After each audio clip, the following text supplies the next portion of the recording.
Pak, yang namanya India, India Pak, tahu kan Bu India? Ibu taunya India film doang nih. India itu kan mayoritas agamanya Hindu, mayoritas, ya kan? Terus Islam gimana? Islam ada, Islam banyak juga Pak. Di India Islamnya melebihi jumlah umat Islam di Indonesia. Padahal dia mayoritasnya Hindu.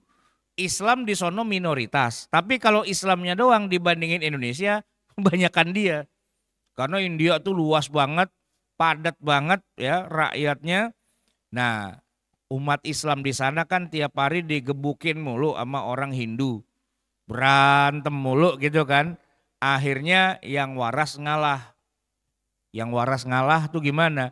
Yang umat Islamnya nyempal. Udah kalau gitu negara kita belah dua. Yang Islam kemari, yang Hindu ke sono. Bikinlah negara baru namanya Pakistan. Nah, Pakistan tuh sempalan dari India. Indianya gompal, tapi gompalnya gede, Pak. Jadilah negara Pakistan. Nawaitunya kalau kita bikin Pakistan, kita mau menerapkan hukum Islam. Gitu kan, Pak. Tapi kenyataannya nggak gampang juga menerapkan hukum Islam. Karena semangat nyempalnya doang Pak yang keluar. Tapi ilmu tentang hukum Islamnya nggak jalan. Kenapa? Rakyatnya nggak siap. Rakyatnya nggak paham hukum Islam tuh kayak gimana. Ujung-ujungnya ya sama juga. Cuman pemisahan dua negara. Tapi hukum Islamnya juga nggak berjalan juga.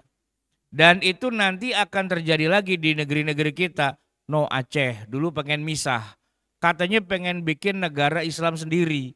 Tapi kalaupun dikasih sekarang nggak pisah sih Pak ya. Aceh kan masih bagian dari NKRI. Tapi kalau ente mau bikin hukum Islam, bikin aja. Sekarang kan boleh, makanya jadi daerah istimewa Aceh, ya kan? Emang jadi Pak? Enggak juga. Enggak juga. Masyarakatnya belum siap dengan segala konsep tentang hukum Islam. Ya, undang-undangnya masih banyak yang bolong, belum terstruktur karena rakyatnya sendiri tidak melek hukum Islam. Jamaah sekalian, Bapak Ibu yang dirahmati Allah, masyarakat yang melek dengan hukum itu memang harus lewat pendidikan hukum di sekolahannya, di kampusnya, ya. Dalam kehidupan kesehariannya itu mereka harus melek hukum dulu. Baru nanti kalau mereka punya masalah dengan hukum, masuk pengadilan, dua-dua pihak itu melek hukum. Saya kasih contoh Amerika, Pak. Orang Amerika itu, Pak, yang ngerti hukum bukan cuman orang benar. Penjahatnya pun melek hukum. Penjahatnya melek hukum. Maka kalau dia jadi penjahat, ya kan, dia tahu nih, nggak boleh ini, nggak boleh ini, bolehnya ini. Kenapa? Kalau gue kerjain ini, gue kena 10 tahun. Kalau gue kerjain ini, gue kena 5 tahun. Tapi kalau ini, kena 2 hari doang. Nah gitu Pak. Jadi dia sudah apal tuh Pak, kitab undang-undang hukum pidananya itu masyarakat apal, ya, penjahatnya apal juga. Kadang-kadang lebih apal penjahat daripada polisi. Saya kasih contoh nih Pak. Kalau ada penjahat ngumpet, ya kan, dikejar-kejar sama polisi. Udah ketahuan nih rumahnya yang ini nih, kita mau gerbek nih, mau kita tangkap penjahatnya.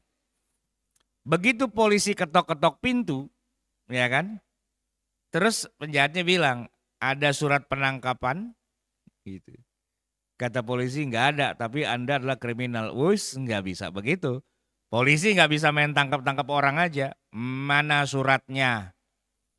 Kalau nggak ada surat kagak bisa, gitu, ya kan? Pulang polisinya, bikin surat dulu. Penjahatnya keburu kabur. Anggaplah tuh polisi balik lagi besoknya, bawa surat, ya kan? Mana suratnya, kasih lihat, kasih lihat. Nama ejaannya salah Pak, gitu. Ya misalnya namanya Abdullah gitu ya, pakai O. Nah itu dulu sih pakai A Abdullah gitu. Ini bukan nama saya. Di KTP saya tuh lihat. Nah beda kan? Beda. Ini surat salah bikin. Pulang polisinya. Pulang. Jadi polisinya taat hukum, penjahatnya taat hukum juga Pak. Gitu kan. Udah pada sadar, udah pada melek gitu. Kayak gitu-gitu semua. Sehingga dengan masyarakat yang semuanya melek hukum, ya hukum gak bisa dipermainkan. Paling gak sulit lah mau dipermainkan.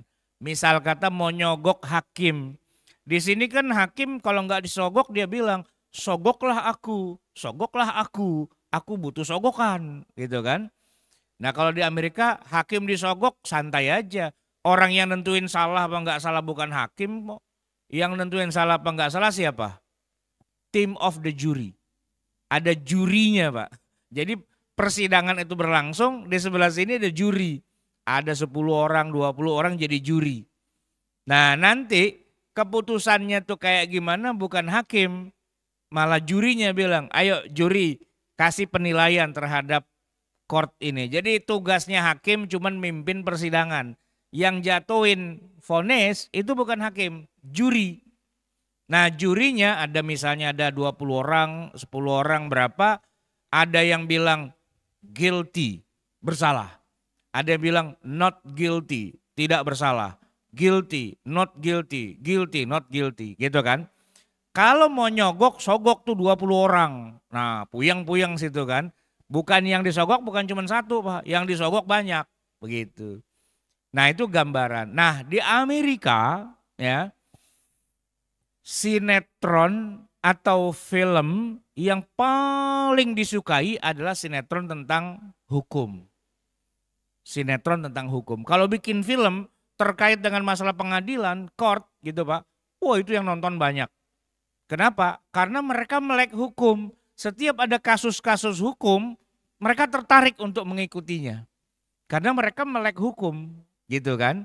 Nah sehingga ya walaupun Amerika negara bukan Islam, hukumnya juga bukan hukum Islam, tapi yang mau saya lihat adalah praktek law enforcement, pelaksanaan hukum di tengah masyarakat Amerika itu relatif berjalan baik. Kalau di kita enggak. Kalau di kita pengadilannya pertama nih undang-undangnya sendiri hasil Kopas dari Belanda, ya kan? Banyak kasus baru yang belum ada undang-undangnya.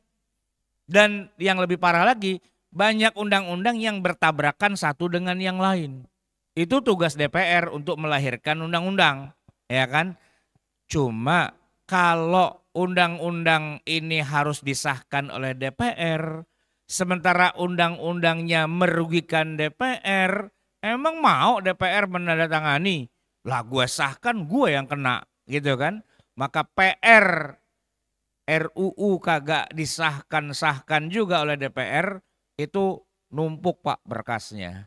Belum lagi mulai kerja udah siap-siap untuk pencalonan lagi karena kerjanya kan cuma 5 tahun Pak. Jadi dalam 5 tahun tuh berapa yang disahkan oleh DPR tuh sangat kurang, ya kan? Padahal dunia perkembangannya semakin cepat gitu. Nah yang kedua, ketika hukum kita itu mau disahkan undang-undang, banyak yang punya kepentingan. Dia sogok sana, dia sogok sini, yang penting kepentingannya bisa terlindungi gitu. Tapi yang paling parah dari semua itu, masyarakat kita adalah masyarakat yang buta terhadap hukum. Nggak ngerti Pak. Ya, jarang-jarang kita ngelihat masyarakat kita tuh nonton peristiwa pengadilan, kecuali pembunuhan Jessica gitu ya, Mirna, itu baru seru gitu Pak, ya kan. Tapi kalau pengadilan-pengadilan lain tuh ya nggak seru-seru amat, apalagi yang namanya sidang molar-molor, nggak pernah tepat waktu, menyesatkan banget kayak gitu kan. Nah itulah rusaknya wajah hukum di Indonesia dan penerapannya. Nah dengan kondisi yang rusak itu, kalau kita ngomong hukum Islam, ya memang bukan pada waktunya sih. Jadi kalau kita bicara hukum Islam sekarang, kita mikirnya ntar nih kalau masyarakat sudah teredukasi dengan hukum Islam, mungkin 20 tahun lagi, mungkin 30 tahun lagi baru bisa diterapkan.